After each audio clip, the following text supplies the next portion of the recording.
একটি সংবাদ নিয়ে।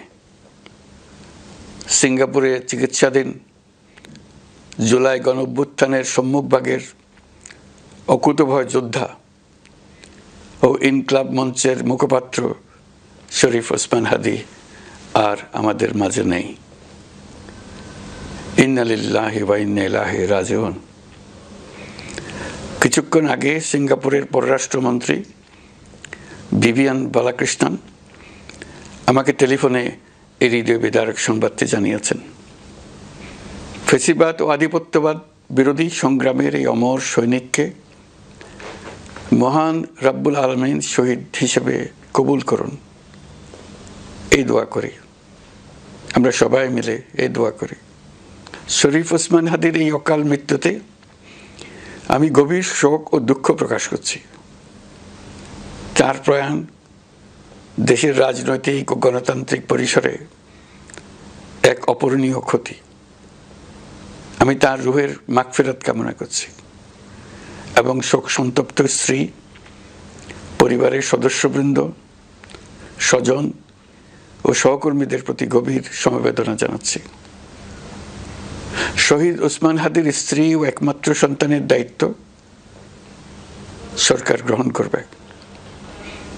শহীদ শরীফ ওসমান হাদীর অকাল মৃত্যুতে আগামী শনিবার একদিনের রাষ্ট্রীয় শোক ঘোষণা করছি। এই উপলক্ষে শনিবার দেশের সব সরকারি, আধা সরকারি, স্বায়ত্তশাসিত প্রতিষ্ঠান, শিক্ষা প্রতিষ্ঠান সহ সরকারি বেসরকারি ভবন এবং বিদেশে বাংলাদেশ মিশনগুলোতে জাতীয় পতাকা অর্ধনমিত থাকবে। একই সাথে আগামীকাল শুক্রবার বাদ জুমা দেশের প্রতিটি মসজিদে শহীদ ওসমান হাদীর রুহের মাগফিরাত কামনায় বিশেষ দোয়া ও মোনাজাতের আয়োজন করা হবে। আপনারা তাতে শরীক হন। অন্যান্য ধর্মের উপাসনালয়গুলোতেও আয়োজন হবে বিশেষ প্রার্থনার। আমি বিশেষ কৃতজ্ঞতা জানাই সিঙ্গাপুর সরকারের প্রতি। তারা হাদীর চিকিৎসা অত্যন্ত আন্তরিকতা ও পেশাদারিত্ব দেখিয়েছেন। বিশেষ করে সিঙ্গাপুরের পররাষ্ট্রমন্ত্রী ভিভিয়ান বালাকৃষ্ণন, যিনি একই সঙ্গে একজন বিশিষ্ট চিকিৎসক, তার প্রতিও। তিনি নিজে হাদীর পরিচর্যা করেছেন, আমাকে নিয়মিত চিকিৎসা সম্পর্কে খোঁজখবর দিয়েছেন।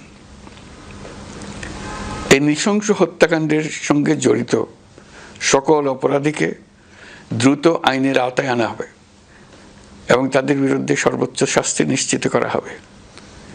এই বিষয়ে কোনো ধরনের শৈথিল্য দেখানো হবে না। বিপ্লবী রক্তে উজ্জীবিত এই তরুণ নেতা ওসমান হাদী ছিলেন প্রতিবাদের অনন্য প্রতীক। তার কর্মের মধ্য দিয়ে তিনি শুধু প্রতিবাদ নয়, দেশপ্রেম, ধৈর্য ও দৃঢ়তার অনন্য দৃষ্টান্ত রেখে গেছেন। আমি দেশের সকল নাগরিকের প্রতি আন্তরিক আহ্বান জানাচ্ছি, আপনারা ধৈর্য ও সংযম বজায় রাখুন। আইনশৃঙ্খলা রক্ষাকারী বাহিনী ও সংশ্লিষ্ট সংস্থাগুলোকে পেশাদারিত্বের সঙ্গে তদন্ত কার্যক্রম পরিচালনা করে সুযোগ দিন। রাষ্ট্র আইনের শাসন প্রতিষ্ঠায় সম্পূর্ণরূপে প্রতিশ্রুতিবদ্ধ। আমি আবারও স্পষ্টভাবে বলতে চাই, ওসমান হাদী ছিলেন পরাজিত শক্তি ফ্যাসিস্ট সন্ত্রাসীদের শত্রু। তার কণ্ঠ স্তব্ধ করে বিপ্লবীদের ভয় দেখানোর অপচেষ্টা সম্পূর্ণভাবে ব্যর্থ করে দেন। ভয়, সন্ত্রাস কিংবা রক্তপাতের মাধ্যমে এদেশের গণতান্ত্রিক অগ্রযাত্রা কেউ থামাতে পারবে না। আমরা এখন গণতান্ত্রিক উত্তরণের চূড়ান্ত পর্যায়ে উপনীত হয়েছি। শহীদ হাদী ছিলেন এই প্রক্রিয়ার অবিচ্ছেদ্য অংশ। তার একান্ত ইচ্ছা ছিল আসন্ন নির্বাচনে প্রতিদ্বন্দ্বিতা করে নতুন বাংলাদেশ বিনির্মাণের পরবর্তী ধাপে সক্রিয় ভূমিকা রাখা। অত্যন্ত দুঃখের বিষয়, তার এই মহতী ইচ্ছা অপূর্ণ রয়ে গেল। তার স্বপ্ন বাস্তবায়নের দায় আজ সমগ্র জাতির কাঁধে ন্যস্ত। আগামী দিনগুলোতে আমাদের সবাইকে ধৈর্য, সংযম, সাহস ও দূরদর্শিতার সঙ্গে এগিয়ে যেতে হবে, যাতে নির্বাচন ও গণতন্ত্রের শত্রু ফ্যাসিস্ট সন্ত্রাসী অপশক্তিকে চূড়ান্তভাবে পরাজিত করা যায়। এই শোকের মুহূর্তে আসুন আমরা শহীদ শরীফ ওসমান হাদির আদর্শ ও ত্যাগকে শক্তিতে পরিণত করি,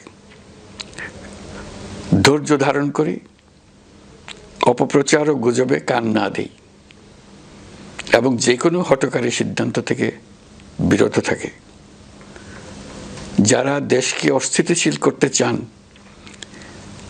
তাদের ফাঁদে পা না দিয়ে আসুন আমরা সবাই ঐক্যবদ্ধভাবে গণতন্ত্র, ন্যায় বিচার ও গণমানুষের অধিকার প্রতিষ্ঠার পথে অবিচল পদক্ষেপে এগিয়ে যাই।